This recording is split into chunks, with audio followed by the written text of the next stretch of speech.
no compromise. உங்க சைடுலயும் எங்க சைடுலயும். It's a GT promise. GT Holidays, South India's #1 travel brand. தமிழர்களின் number one choice Tamil matrimony. இப்போது புதிய அறிமுகம் ஆச்சி ஹோட்டல் சாம்பார் 50 கிராம் ரூபாய் 20 மட்டுமே. அமித்ஷா எடப்பாடி சந்திப்பு டெல்லியில் நடந்தது. எதற்காக நடந்திருக்கு, என்ன நடக்க போகுது? சஸ்பென்ஸா இருக்கு. ஏதோ பயப்படுறாரு திரு ஸ்டாலின் அவர்கள். திமுக வந்து எந்த இடத்துலையும் விட்டுறக்கூடாது, ஏன்னா விஜய்ன்ற ஒரு ஃபோர்ஸால நமக்கு ஏதாவது சிக்கல் ஏற்படக்கூடாது, விஜய் கூட யாருமே போய் சேர்ந்துடக்கூடாது அப்படின்றதுக்காக தான் இந்த மாதிரி காம்ப்ரமைஸ் எல்லாம். நீங்க சொல்றீங்க காங்கிரஸுக்கு பலமே இல்லைன்றீங்க. அந்த காங்கிரஸுக்கு மேலும் 3 சீட்டு இப்போ எக்ஸ்ட்ரா கொடுத்துருக்காங்கல்ல, புதுசா வேற ராஜ்யசபா வேற கொடுத்துருக்காங்கல்ல. சீமான் விஜய் 2 பேருமே இப்போ தனித்து போட்டியிடுற மாதிரி, தனிமையா போட்டியிடுற மாதிரி ஒரு களம் வருது பாத்தீங்களா? தெரியுதா உங்களுக்கு? ஒருத்தர் தனித்து நிக்கிறதாட்டே நிக்கிறாரு. 20 வயசுலயே பிரம்மச்சாரியத்துக்கு அவர் போயிட்டாரு. ஒருத்தர் பெண்ணு கிடைக்காம 45 வயசுல பிரம்மச்சாரியத்துக்கு போறாரு. 45 வயசுல பிரம்மச்சாரத்துக்கு போறது 50 கடந்த விஜய். பவர் பொலிட்டிக்ஸ்ல விஜயை காட்டி பார்கெயின் பண்ணி 3 சீட்டு காங்கிரஸ் வாங்கிட்டாங்க. கடைசியா ராகுல் காந்திக்கு 3 சீட்டு லாபம். ராகுல் காந்திக்கு மூக்கு அறுபடாம அவருக்கு கௌரவம் காப்பாற்றப்பட்டது. ஆனா விஜய்க்கு ஜனநாயகத்தில் விழுந்த அடி அடுத்து என்ன அடி வருதோங்கிற பதட்டத்தில் இருக்கிறாங்க. உதயநிதி ஸ்டாலின் கை எங்கிட்ட தான் இருக்குன்னு ஒரு வார்த்தை சொன்னார் பாத்தீங்களா? அது சொல்லியிருக்க கூடாது உதயநிதி ஸ்டாலின். அப்ப கை வேணும்னு நினைக்கிறாங்க, விஜய எதிரியா பாக்குறாங்க. அப்படி இது வந்து அவங்களுக்கு ரீடிங் போகுது. 26 தேர்தல் ஆணையம் சொல்றதுதான் விஜய்க்கு என்ன ஓட்டுன்னு தெரியும். அதுக்கு முக்கியமா விஜய் கேண்டிடேட் போடணும். விசில் சின்னத்தை வாங்கி வச்சுட்டா மட்டும் போதாது, 214 தொகுதியிலும் கேண்டிடேட் போடணும்.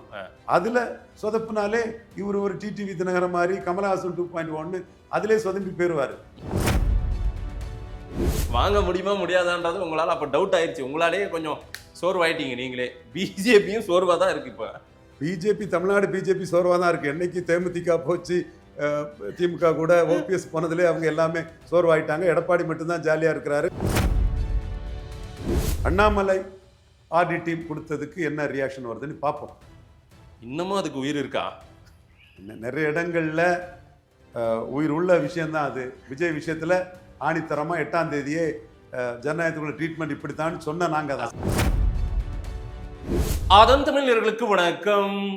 பல்வேறு துறைகளில் ஆக சிறந்த ஆளுமைகளை சந்தித்து நாம் நேர்காணல் எடுத்து வருகிறோம். அந்த வகையில் மீண்டும் நம்மோடு இணைந்திருக்கிறார் அரசியல் திறனாய்வாளர் திரு ரவீந்திரன் துரைசாமி அவர்கள். அவரிடம் கேட்பதற்கு நிறைய இருக்கின்ற வாருங்கள், அவருமே கேட்போம். வணக்கம் திரு ரவீந்திரன் துரைசாமி சார். வணக்கம் மதேஷ், எப்படி இருக்கீங்க சார்? நல்லா இருக்கிற மதேஷ். மகிழ்ச்சி சார். தேர்தல் பரபரப்புகள் இனி அடிக்கடி நாம சந்திக்க வேண்டியதா இருக்கும். முதல்ல திமுக கூட்டணி, திமுக காங்கிரஸ், இது கூட்டணி இருக்குமா இல்லை விஜயோடு போவாங்களா அப்படின்னெல்லாம் ஒரு பெரிய டாக்கே கடந்த 15-20 நாளாக இருந்துச்சு. நேற்றைக்கு ஒரு வழியா திரு சிஎம் அவர்கள் தமிழ்நாடு முதலமைச்சர் ஓவர் அப்படின்னு ட்ரெண்டான வீடியோலாம் நீங்களும் பார்த்துருக்கீங்க. அவரும் நான் யதார்த்தமாக சொன்னேங்க, நான் வேணும்னு திட்டமிட்டு அதை பண்ணல அப்படின்லாம் சொல்கிறாரு. எப்படி முடிச்சாரு? ஓவர் அப்படின்னாரு. இந்த பிளானை எப்படி சரி பண்ணாரு? காங்கிரஸை எப்படி சரி பண்ணாரு? சான்ஸ் எடுக்க முடியாதுங்கிற புள்ளியில் ஸ்டாலின் செயல்பட்டார். ஓகே, நம் போன்றவர்களோட கருத்து காங்கிரஸ் வெளியேறினா திமுக அணியை விட்டு 2 விழுக்காடு வாக்கு தான் வெளியேறும். சட்டமன்ற தேர்தலில் காங்கிரஸுக்கு எந்த ரெலவன்ஸும் கிடையாதுன்னு நாம் தமிழர் சீமான் சொல்றதா கரெக்டுங்கிறதா நம் போன்றோட கருத்து. ஓகே, 98 மக்களவையில் தனிச்சு நின்னாங்க. 4 விழுக்காடு வாக்குகள் பிரமுகர்களை வச்சு எடுத்தாங்க. 2014 4 விழுக்காடு வாக்குகள் 4.3 பிரமுகர்களை வச்சு எடுத்தாங்க. அப்போ எடுத்த ஏரியா வேற, பிரமுகர்கள் வேற. 14 எடுத்த ஏரியா வேற, பிரமுகர்கள் வேற. அப்போ சட்டமன்ற தேர்தல்னா காங்கிரஸுக்கு என்ன ஓட்டு இருக்கு, என்ன அருகதை இருக்குது? எதுவும் கிடையாது. ஆனா ஒரு காம்பினேஷன் கெமிஸ்ட்ரியில ஒரு 10 விழுக்காடு ஓட்டு ஏறினதுனால ஸ்டாலின் அதுல சான்ஸ் எடுக்காண்டான. அதுல 6 விழுக்காடு மோடியை பிரதமர்னு சொல்லி விழுந்த வாக்கு, கலைஞர் முதல்வர்னு வந்த வாக்கு. 4 விழுக்காடு வாக்கு தான் மோடியா லேடியானி கேட்டு ஜெயலலிதா எடுத்த கிறிஸ்டின் முஸ்லீம் ஓட்டு. இந்த 4 விழுக்காடு ஓட்டுக்குமே காங்கிரஸ்காரனுக்கு முக்கியத்துவம் கொடுக்குற மாதிரி சான்ஸ் எடுக்காண்டாங்கிற புள்ளியில காங்கிரஸை ஸ்டாலின் சேர்த்திருக்கிறார். இல்ல சான்ஸ் எடுக்க வேண்டாம்னு முடிவு எடுக்கிறாரு. நல்ல விஷயம் தான். 22 கட்சி இப்ப கூட்டணியா வந்திருக்குது.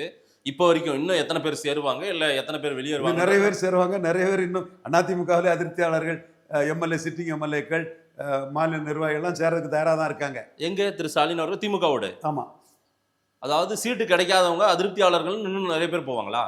இது நிறைய பேர் இருக்காங்க.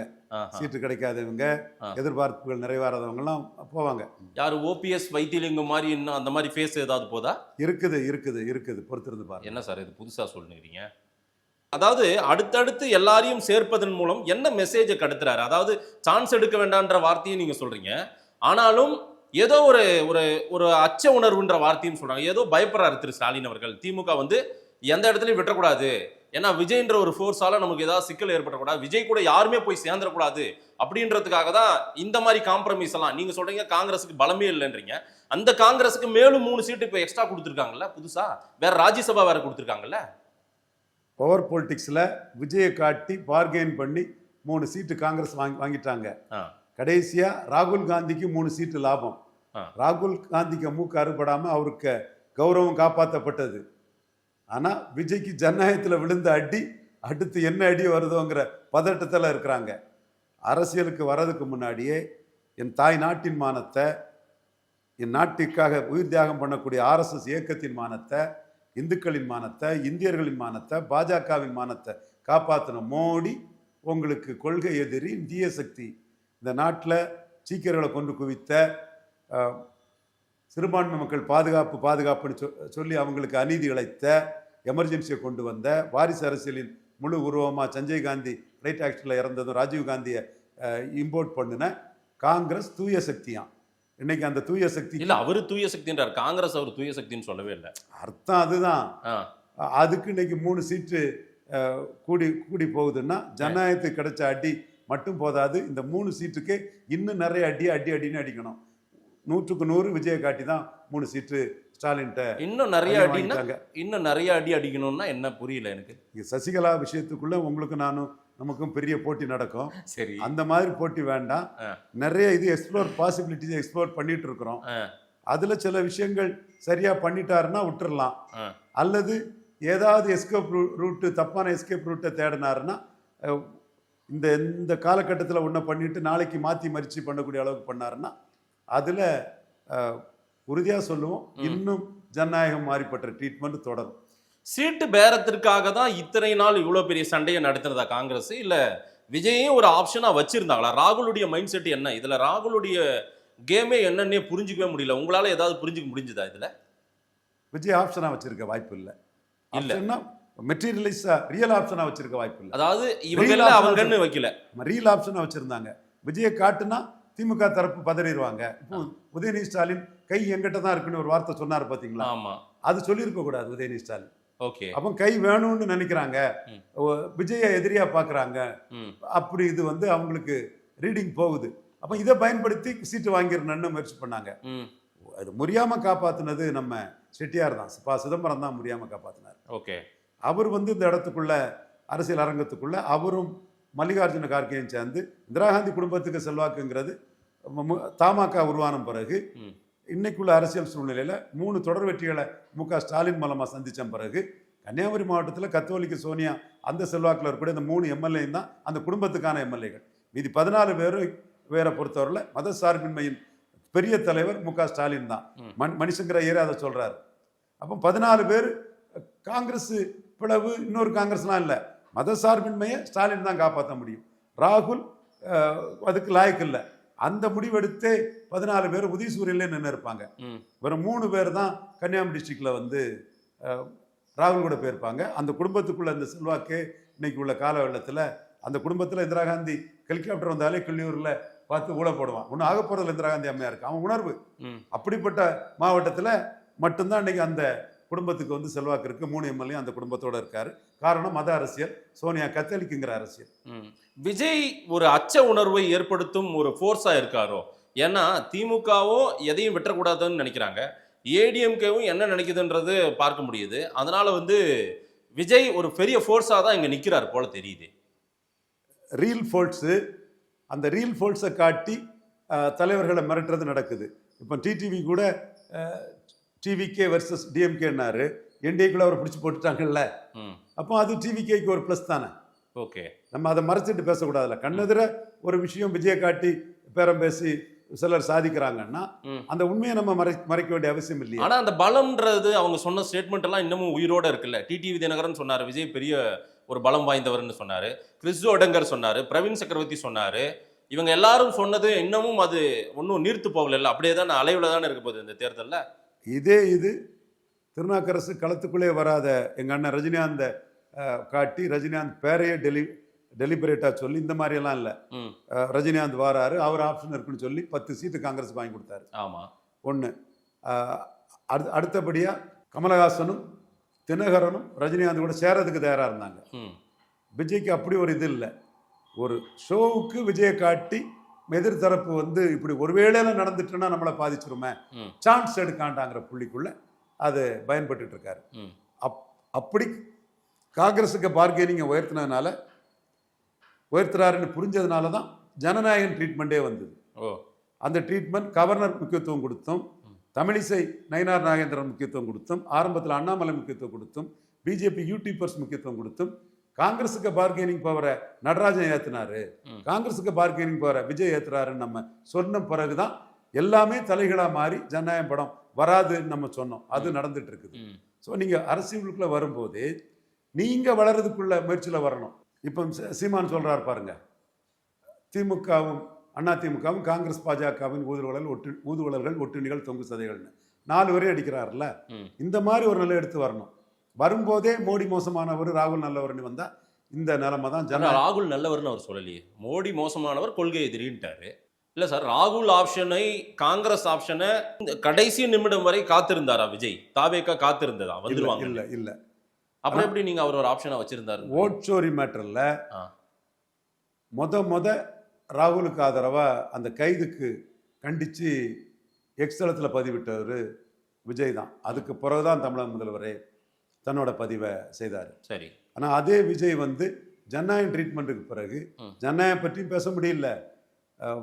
என்டிகே செய்தி தொடர்பாளர் அபுபக்கர் பேசுகிற மாதிரி 2025 பட்ஜெட்டை பற்றி பேசினவர் 26 பட்ஜெட்டை பற்றியும் பேச முடியல. நேஷனல் ஹெரால்டு விஷயத்தில் சோனியாவுக்கும் ராகுலுக்கும் ரிலீஃப் கிடைச்சதை ஸ்டாலின் வரவேற்ற மாதிரி இவரால் வரவேற்க முடியல. பாராளுமன்ற பிரச்சனை தொடர்பாக எக்ஸலத்தில் ஸ்டாலின் பதிவிடுற மாதிரி விஜயாலும் பதிவிட முடியல. ஜனநாயக ட்ரீட்மெண்ட்டுக்கு பிறகு காங்கிரஸ்னா வேண்டாங்கிற முடிவுக்கு அவர் வந்துட்டார். ஆனால் முழுமையாக வந்த முடிவு என்னன்னா, தஞ்சாவூரில் பேசும்போது முல்லை பெரியாரில் என் நிலைப்பாடு என்னன்னு கேட்குறாங்க, காவிரியில் நிலைப்பாடு என்னன்னு கேட்குறாங்க. நீங்கள் கேட்டீங்களா? நானும் கேட்டேன். கேட்டீங்களா? கேட்டேன். அப்படியா? ஆமாம். அதில் காங்கிரஸ் நிலைப்பாடு கேட்டீங்களா? காங்கிரஸ் நிலைப்பாடு கேட்கல, விஜய் நிலைப்பாடு. அப்போ இதுவரை பேசாமல் இருந்த விஜய் காங்கிரஸ் கூட்டணி இல்லைன்னு தெரிஞ்சதும் அந்த இதை பேசுறாரு. ஆக்சுவலாக அது கேட்டது சீமான் தான் கேட்டார், விஜய்கிட்ட கேட்கல. காங்கிரஸ் அடிக்கிறது விஜய் காங்கிரஸுக்கு ஆதரவாக செய்திகள் வரும்போது காங்கிரஸை தூக்கி போட்டு அடிக்கிறதுக்கு தான் சீமான் அதை கேட்டார். மீண்டும் நேற்று திமுக காங்கிரஸ் கூட்டணி சொல்லும் போதும் அவர் காங்கிரஸை அடிச்சு தான் விளையாடுறாரு. ஸோ இந்த இடத்துக்குள்ள விஜய்க்கு தவறுங்கிறது தான் மேலே வர்றதுக்கு பாசிட்டிவாக வரணும். காங்கிரஸுக்கு பார்கெனிங் ஏற்றுறதுக்கெல்லாம் வந்தால் இந்த நிலைமை தான். திமுக காங்கிரஸ் கூட்டணி சேர்ந்தது அது இணக்கமா ஜெல் ஆகுமா சார்? ஏன்னா ஒரு பெரிய மோதல் போக்கோடு கையாண்டாங்க. மைடியர் பிரதர் ஸ்டாலின் அப்படின்னு எல்லாம் சொன்னவர் வெறும் திரு ஸ்டாலின் எல்லாம் போட்டார் ராகுல் காந்தி ட்விட்டர்ல. ஏன்னா அந்த ட்விட்டர்ல வாழ்த்துலையும் அதே போல ஒரு ஏதேனும் ஒரு மெசேஜையே நீங்க வந்து அரசியல் பேசக்கூடியவர் எனக்கு தெரியும். அண்ணாமலை அடிச்சாரு அதை. ஆமா, ஒய் ப்ரோ நோ ப்ரோன்னு அடிச்சாரு. ஆமா அடிச்சாரு. அது எப்படி அது கரெக்டா சிங்க் ஆகுமா, மேட்ச் ஆகுமா, ஜெல் ஆகுமான்னு கேட்கிறேன் நான். இந்த இடத்துக்குள்ள என்னன்னா, காங்கிரஸுக்கு ஓட்டே இல்லை, கிறிஸ்டின் முஸ்லீம் ஓட்டுக்கு ஒரு கேட்லிஸ்ட் கன்சால்டேஷன் தான். அந்த ஓட்டர்ஸுக்கு வந்து ராகுல் வெளியேறி இருப்பாருன்னா காங்கிரஸ் 17 எம்எல்ஏக்களில் 14 பேர் மதசார்பற்ற சக்திகளின் தலைவர் ஸ்டாலின் நின்றுப்பாப்பில். இன்னைக்கு கூட கிறிஸ்டோபர் தலித் கிறிஸ்டியன், பரையர் சமூக கிறிஸ்டியன் நண்பர் தான் அருண், கலைஞர் டிவி அருண் கூட்டிகிட்டு வருவார். பாசிட்டிவ் சோஷியல் ஜஸ்டிஸ் அந்த இதில் ஈடுபாடு கொண்ட ஒரு சகோதரர் தான். அவரை போட்டிருக்குதுன்னா டைரக்டா ராகுலுக்கு ஆளு, இங்க வேற யாருக்காக கொடுத்தா அவர் ஸ்டாலின் ஆளா இருப்பாருங்கிறதுக்காக தான் டைரக்டா ராகுலுக்கு ஆளான கிறிஸ்டோபர் திலக்க போட்டிருக்காங்கன்னா, மதசார்பற்ற சக்திகளின் தலைவர் யாருன்னா தமிழ்நாட்டுக்குள்ள இருந்து காங்கிரஸ்காரங்களே மிக பெரும்பான்மையினர் வந்து ஸ்டாலின் சொல்லக்கூடிய ஒரு நிலைமை இன்னைக்கு தமிழ்நாட்டுக்குள்ள வந்துட்டு. ரைட்டு. இதுல கான்ஸ்டன்டைன் ரவீந்திரனுக்கும் இந்த பக்கம் கொடுத்திருக்காரு. கான்ஸ்டன்டைன் ரவீந்திரன் கொடுத்தது பாராட்டத்தக்கது. சரி. மீனவர், கிறிஸ்தவ மீனவர், பரதவர் குல மீனவர், பல தொகுதிகளில் டில்டிங் ஃபேக்டராக இருக்கிறாங்க. ஏன் உங்கள் பாணியில் சொன்னால் கிறிஸ்தவ வெள்ளாளரான விஜயை மீனவர்களே நினைக்கிறாங்க. அந்த சூழ்நிலையில் ஒரு மீனவருக்கு கொடுக்கறது விஜய் சம்பந்தப்பட்ட அந்த அபிமானம் ஓட்டா மாறாம தடுக்குங்கிற எண்ண ஓட்டம் கூட திமுக இருக்கலாம். அப்போ அவங்களுடைய கணக்கீடெல்லாம் விஜயை வைத்தே இருப்பது போல தெரியலையா உங்களுக்கு? எடப்பாடியும் பிஜேபியும் தான் மெயின் எதிரி. விஜய் ஒரு எதிரிங்கிற லெவலில் இருக்கிறாப்புல. ஸ்டாலின் சீமானை வச்சு உள்ள கணக்கீடு என்னன்னா ரிவர்ஸ் போலரைசேஷன்ல தங்களுக்கு லாபம்னு நினைக்கிறாங்க. சீமான் மேட்ரு ஓகே, சீமான் மேட்ரு வந்து ஜெயலலிதா அப்படித்தான் சீமானை பயன்படுத்தினாங்க. திருமலை நாயக்கர் மகால் தமிழர்களின் அவமான சின்னன்னு சீமான் சொன்னதும், ஜெயலலிதா வீம்புக்கு திருமலை நாயக்கர் பிறந்த நாள் தைப்பூசத்தில் பிறந்தாரு, பூசத்தில் விடுமுறை அரசு விழான்னு அடித்து சீமான் சொல்கிறதுனால 4 பிரமலை கல்லர் ஓட்டு மறவர் ஓட்டு தமிழுங்கிற லெவலில் ஜெயலலிதா விட்டு வெளியேறும்னா ஒரு 5 தெலுங்கு தாய்மொழி திருமலை நாயக்கர் ஆண்ட பரம்பரையில் உள்ள ஓட்டு ஒரு 5 வரட்டுங்கிற மாதிரி ஜெயலலிதா டீல் பண்ணாங்க. அதே மாதிரி சீமான் விஷயத்தில் ஸ்டாலின் வந்து பார்க்குறாரு. அதில் அருந்ததியர் பிரியாரிட்டி ரெசல்யூஷன் சீமான் எதிர்த்தாருன்னா, பரையர் தேவேந்திர குல வேளாளருக்கு 5 விழுக்காடு கொடுக்கணும்னு சொன்னார்னா, அருந்ததியர்கள் அடைஞ்ச லாபத்தை தமிழ்நாடு ஃபுல்லாக சொல்லி அருந்ததியர்களை கன்சால்டேட் பண்ணக்கூடிய ஒரு அரசியலை பண்ணுறாரு. இப்போ விஜயை பொறுத்தளவில் காமன் ஓட்டுன்னு சொல்லக்கூடிய அருந்ததியர்கள் மத்தியில் விஜய்க்கு சிம்பதி இருக்குது, கிறிஸ்தவர்கள் மத்தியில் விஜய்க்கு சிம்பதி இருக்குது. அதனால தான் கொடுஞ்சனியனையும் அரெஸ்ட் பண்ணலைன்னு சீமான் கேட்டும் 2 சனியன்களை மாலையா போட்டு ஒரு கொடுஞ்சனியன்னு விஜயை சொல்லி இந்த கொடுஞ்சனியனையும் அரெஸ்ட் பண்ணலைன்னு சீமான் கேட்டும், ஸ்டாலின் வந்து இந்தாப்பா ஐஸ்கிரீம் சாப்பிடுப்பா, இந்தாப்பா லட்டு சாப்பிடுப்பா, இந்தாப்பா தூத்துக்குடி மக்ரூன் சாப்பிடுப்பா, இந்தப்பா சாத்தூர் கார சேவு சாப்பிடுப்பா, இந்தாப்பா கடம்பூர் போலி சாப்பிடுப்பா, இப்படின்னு அவர் விஜயை கொஞ்சி விளையாடுறாரு முக ஸ்டாலின். இதோட ரியாக்ஷனை கூட நம்ம ஈரோடு கூட்டத்தில் பார்த்துருக்கலாம். பெரும்பாலும் அருந்ததியர் மக்கள் கலந்துக்கிட்ட அந்த கூட்டத்தில் ஸ்டாலினை எதிர்த்து பேசும்போது விஜய் பேசும்போது யாருமே அசையலை. ஸ்டாலின் விஜய் தான் உதயநிதிக்கு மேலே உள்ள ஒரு வன்மத்தை ஸ்டாலின் மேலே காட்டி பேசும்போது அவர் தான் திருப்தி அடைஞ்சிக்கிட்டுமே தவிர அந்த கூட்டம் வந்து விஜயை பார்க்க வந்த கூட்டம் ஸ்டாலின் எதுக்க தயாரில்லை. அதே கூட்டம் சீமானுக்கு எதிராக பேசும்போது அப்படியே ஆர்ப்பரிச்சுது. அப்போ அவங்க என்ன நினைக்கிறாங்க, வலமும் போகாம இடமும் போகாம அடிபட்டு சாவாரு விஜய சீமான் சொல்றாருன்னா, நமக்கு ஆதரவா பெரியாருன்னு இருக்கிறனால தானே இப்படி சொல்றாருன்னு நினைச்சுக்கிட்டு சீமான விஜயநகர பேரரசு அந்த இது எதிரியா பார்த்து சீமான விஜய் நக்கல் பண்ணும்போது கைத்திட்டு ஆர்ப்பரிக்கிறாங்க. அப்ப சீமானுக்கு எதிராக தான் விஜய்க்கு அபிமான கூட்டம் இருக்குது, ஸ்டாலினுக்கு வாக்காளராக தான் இருக்கிறாங்க. ஸோ இந்த இடத்துக்குள்ள காமனா தன்னுடைய வாக்காளராக இருக்கக்கூடியவங்க விஜய் மேல ஒரு அபிமானம் இருக்கும்போது கான்ஸ்டன்டைன் ரவீந்திரன் போன்ற கிறிஸ்தவ மீனவர்களுக்கு ராஜ்சபா கொடுக்கறது கரெக்டான பாதையில் நம்ம செய்யறோம். இவங்க ஓட்ட இலவச ஓட்டா நம்ம பயன்படுத்தல, தகுதியும் திறமை மிக்க ரவீந்திரனுக்கு ராஜ்சபா கொடுக்கணும் அவர் ஸ்டாலின் ஒரு முடிவெடுத்து செய்யறாரு. சீமான் விஜய் 2 பேருமே இப்போ தனித்து போட்டியிடுற மாதிரி, தனிமையா போட்டியிடுற மாதிரி ஒரு களம் வருது பாத்தீங்களா, தெரியுதா உங்களுக்கு? ஒருத்தர் தனித்து நிக்கிறதாட்டே நிக்கிறாரு. 20 வயசுலேயே பிரம்மச்சாரியத்துக்கு அவர் போயிட்டாரு. ஒருத்தர் பெண்ணு கிடைக்காம 45 வயசுல பிரம்மச்சாரியத்துக்கு போறாரு. 45 வயசுல பிரம்மச்சாரத்துக்கு போறது 50 கடந்த விஜய். 20 வயசுலே தனிச்சுதான் போட்டின்னு உறுதியா நிக்கிறவர், கூட்டணிங்கிற இது வேண்டான்னு நிக்கிறவர் சீமான். ஒற்றுமை 2மே பாருங்க, எல்லாருமே தனித்தனியா தானே. அப்படி அதான் தனித்தே போட்டியிடும் ஒருத்தவருக்கு கொள்கை உறுதியோட தனித்து போட்டியிடுவருக்கும் கடைவிரித்தேன் கொள்வார் இல்லைன்னு சீச்சி இந்த பழம் புளிக்கும்னு தனிச்சு வரக்கூடியவருக்கும் உள்ள வித்தியாசத்தை தமிழுக்கு ஒரு நல்லுலகம் புரிவாங்க. எத்தனை அரசியல் விமர்சகர்கள் உள்நோக்கத்தோட மறைச்சாலும் உண்மையை ரவீந்திரன் துரைசாமிங்கிற ஒரே நம்பிக்கை ஒளி அடிக்கும் போது அந்த இருட்டுக்குள்ள இந்த ஒளியோட வெளிச்சம் தெரியும். இது எல்லாருக்கும் புரியும். சீமான் தனித்து போட்டியிடுங்கிறது ஒரு தவமா கொண்டு போயிட்டு இருக்கிறாரு. அரசியல் அரங்கத்துக்கு வரும்போதே தேசிய கட்சிகளிடம் மாநில கட்சிகளும் கூட்டணி இல்லை, 214 தனித்து போட்டி, 39 தனித்து போட்டின்னு போயிட்டு இருக்கிறாரு. இவர் ஆட்சியில பங்கு, கூட்டணி ஆட்சி, காங்கிரஸுக்கு 50-50, காங்கிரஸுக்கு 80 சீட்டு, இல்லை அதிமுகவோட இவர் 80 சீட்டு, அதிமுகவுக்கு 117 விஜய்க்கு முதல்வர் கேட்குறாங்க. என்ன வறுத்து வந்தாங்க ஐயா.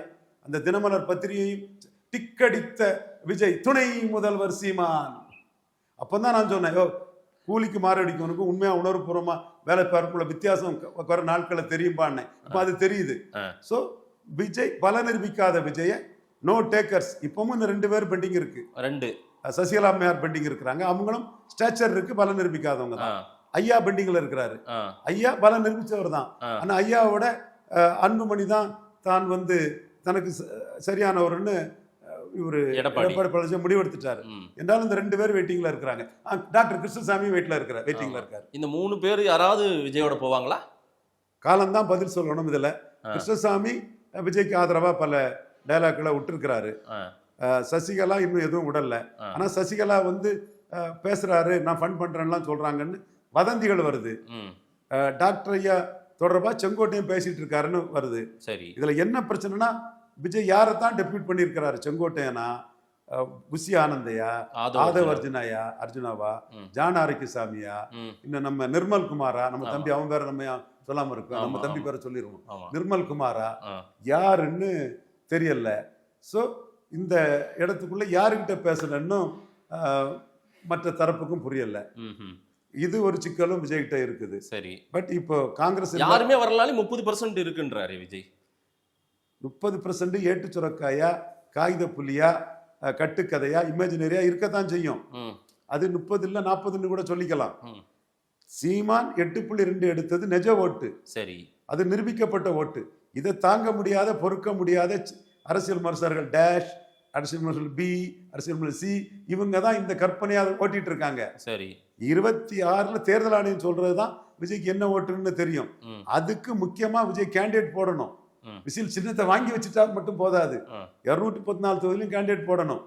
அதுல சொதப்புனாலே இவர் ஒரு டிடிவி தினகரன் மாதிரி, கமலஹாசன் 2.1 அதிலே சொதம்பி போயிருவாரு. ஸோ என்ன ஓட்டுன்னு அறியதற்கு கேண்டிடேட் போடணும், சொதப்பாம போடணும், மண்குதிரையா இல்லாம இருக்கணும். இஷ்யூஸை மக்கள் மத்தியில் கொண்டு சார் நிரூபிக்கப்பட்டாதான் விஜய் இது என்ன பலன்றது தெரியும், ரைட்டு.